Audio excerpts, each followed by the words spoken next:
Hello everyone, this is Defense Politics Asia, and previously we were talking about this delinquency rate, delinquency of the mortgage for officers, for a myriad of reasons, and of course it coincides with the graph that looks like something that had happened during the previous financial crises. But now we look at something a bit more really closer to what an economic crisis does have, which is very high credit card delinquency rate or very high credit card debt.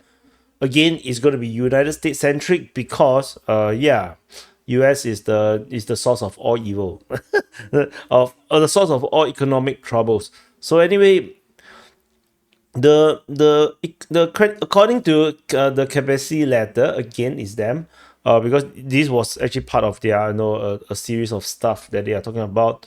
The credit card serious delinquency rate for the subprime borrowers, which is probably people who own houses, if I'm not wrong, have reached 22%, the highest since 2010. So for them, they based on this, because of the commercial office loan delinquency rate, which we covered in the previous video, so they conclude that the United States is in a debt crisis, and so this is the graph. Let me see. Maybe this is better. So credit card debt. So this is delinquency rate. Delinquency rate have reached around 23% over this area here. So and then if you look at the total credit card debt, it have reached a super high value of over $22 billion. Sorry, not $22 billion, it's 22%. There is around 1,300 billion dollars. So that's 1 trillion. That's 1.3 trillion. Yes, 1.3 trillion. So I'm kind of freaking blind. I was looking at the graph. So this is freaking ridiculous. And of course, we're not going to just look at Kobayashi letter. So let's look at another source, Newsweek. On the 31st of December 2024, what a great way to celebrate the New Year Eve. They're telling everybody that their credit card default skyrocketed because Americans are unable to pay their debts. And they say that the credit card lenders have already wrote off $46 billion in serious delinquent loan balances in the first 9 months of 2024. So this is up 50% in the same period previous year on 2023, and it's the highest level since 2010. So this is pretty serious, and the total credit card balance is now over 1 trillion for the first time in 2023, and now based on the Newsweek's article is on $1.17 trillion. So based on the household debt report from the Federal Reserve of New York, and so it's all just very big numbers, very big numbers. So, and money wise, say mentioned about this 1.17 trillion, and they really talk about.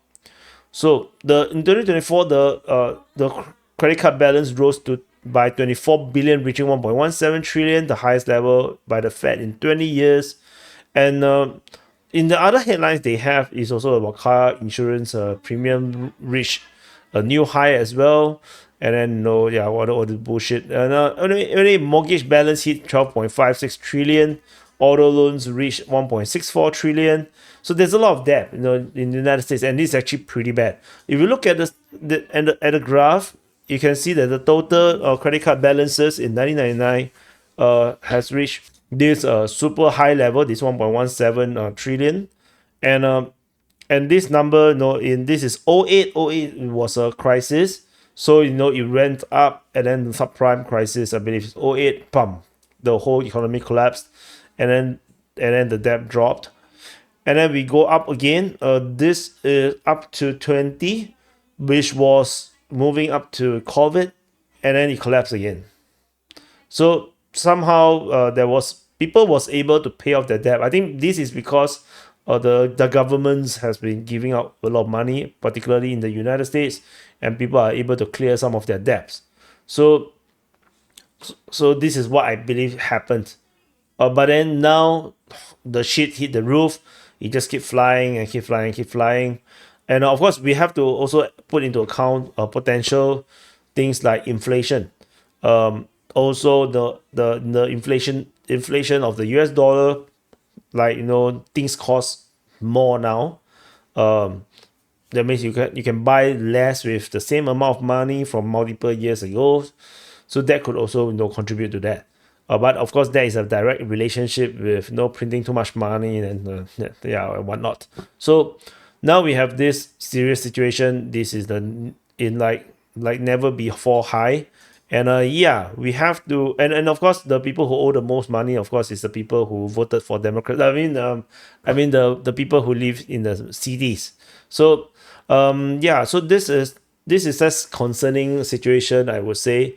I'm constantly anticipating for a potential economic crash, and now that Trump is going to be elected president, I think certain powers to be in the background is going to release and let it happen. I think that is just my concern. Uh, yeah, I'm not sure how I would deal with it myself. Because a U.S. economic crash will crash the whole world's economy, and I'm not sure if this is going to be like the Great Depression. But of course, the Great Depression have a lot of things though behind it. Like those days, the stock exchange is still in the pretty early days, and of course, there's a lot more safeguards nowadays. A lot more richer countries as well. Yeah, I'm not sure. Hopefully, you everyone can be more prepared. Then yeah, don't have too much debt. But for me, I already have too much debt because I moved house. So yeah, GG, well played. Yeah, so much for all the warnings and yeah, precautionary measures. So anyway, yeah.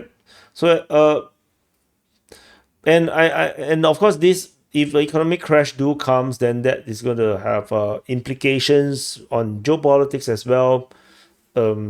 The de-dollarization thingy that is currently being pushed by China, Russia, is going to escalate further.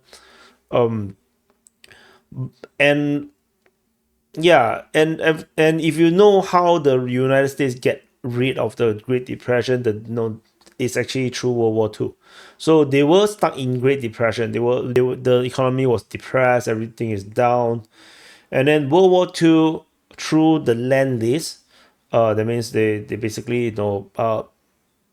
take up credits from the European countries, to buy all these weapons and food and whatnot.